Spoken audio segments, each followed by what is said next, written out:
Okay, that was just over 24 hours in Newcastle, and this is what we got up to.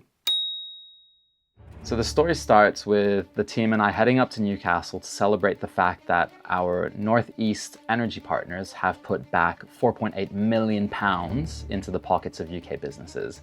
That is an insane number, and we'll get back to that at the end of this video. The first job when we got there was to find the pressure washed messages that we'd had done the night before. It's not paint, it's not graffiti, it's a clean pavement, which I think is super cool, and it's technically illegal, so we're fine. Then it was time for Matt and I to walk every inch of the city to figure out where we wanted to take photos and where we wanted to activate the little portion that we were doing at night. We also got to go see the actual customers that we power up in Newcastle, and that never gets old, because seeing the tangible physical locations that Tem powers is unreal. Now, we did some pseudo fly postering. I say pseudo because fly postering is technically illegal and we operate within the lines of the law. So we put them up, took some photos, and took them down. We may have tried to leave one at some point, but that got taken down 10 minutes later, so the universe said no. And then the sun finally went down, and this is where it gets interesting, because we had essentially planned to project with a projector, a giant projector, our core message up onto iconic Newcastle locations.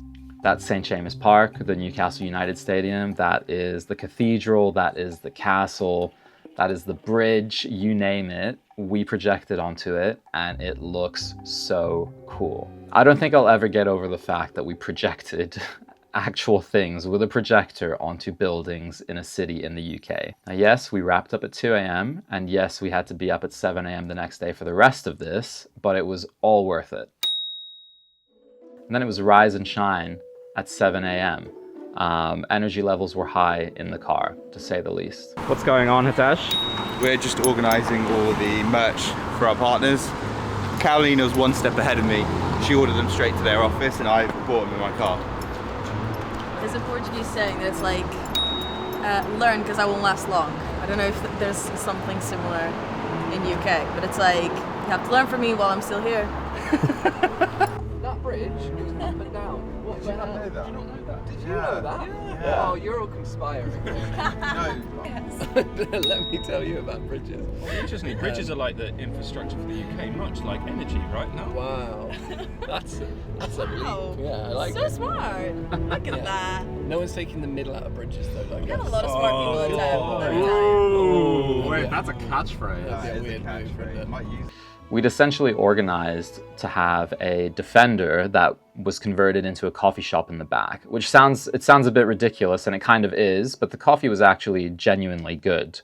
And we also brought a game with us. The idea was that you have to stop the clock on exactly 4.6000000 to represent the 4.6 million pounds that we'd put back into the pockets of UK businesses. Now, you probably noticed that I said 4.6 this time rather than 4.8, and that's because when we actually got these things printed, it was 4.6 million. And then by the time we actually showed up to Newcastle a few days later, it was 4.8 million. So things move fast in the energy industry sometimes. Okay, so here's why we actually did all of this. UK businesses and generators have been completely underserved for a very long time. And that's because the wholesale energy market and the way the industry has traditionally worked just doesn't really operate in their favor. It's opaque, it's confusing, and when you can't see or understand what you're paying for, you can't plan. And the thing is, energy isn't just a line on a spreadsheet. It can be the difference between your local rugby club staying open. It can be the difference between your favorite cafe opening a second location. It can be the difference between a company hiring a new employee, or more sheep in a paddock, or a manufacturer actually getting their job done. It genuinely underpins the economy that all of us operate in. And that's what we wanted to celebrate up north, this time with our energy partners, who have unlocked £4.8 million for UK businesses. And then, yeah, we got home and that was that. That was Newcastle. So my question to you now is, where should we go next? We'll leave it to you. All right. That is a wrap.